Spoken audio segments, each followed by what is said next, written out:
energy from you, and you never disappoint.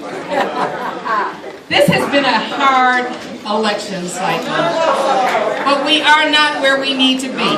We have got to take this to the finish line.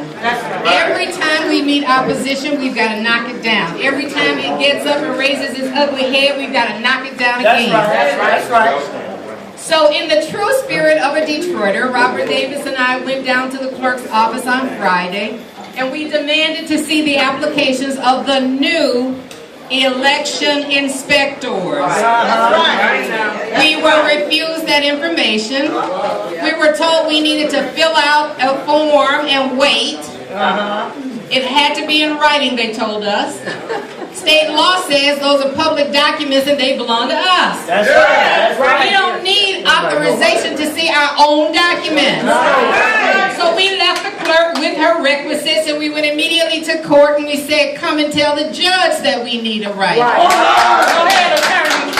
So we will see her Monday morning in Judge Frissard's courtroom at 8:30. And we'll have her tell the judge why we can't have our public records. We want to make certain, Detroit, that this is a fair and an honest election, and the only way to do that is to make certain that this clerk understands that we are coming after her every step of the way. She has told us repeatedly that she fought to keep my name on the ballot.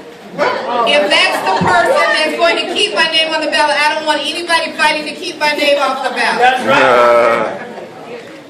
Again, Detroit, this has been a hard and very difficult race. But we have to understand that this is the most important election in our lifetime. If we lose this war this time, our footprint will be wiped from the faces of the city of Detroit. The annals of history will not reflect the fact that we have been here.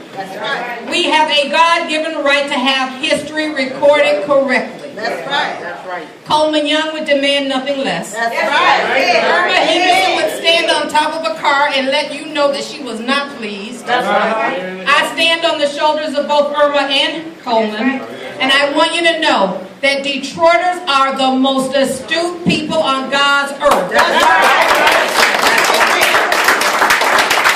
They want to paint us as stupid.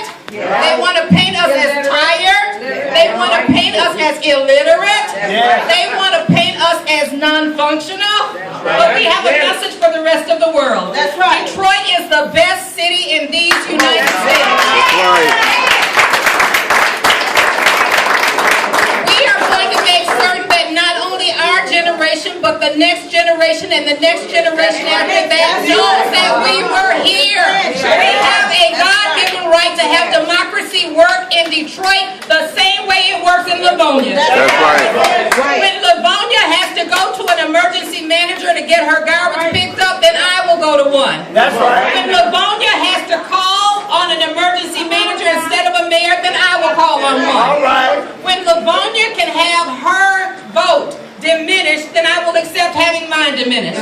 But as long as Livonia has full rights of citizenship, then I intend that all Detroiters have the full right of citizenship.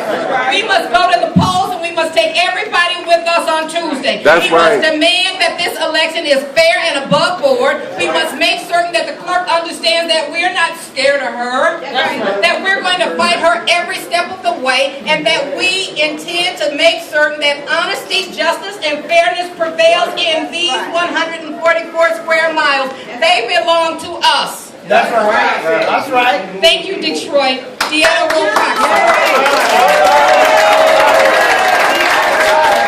Who's clerk? Who's clerk? Our clerk. Who's clerk? Our clerk. I say fair, you say elections. Fair.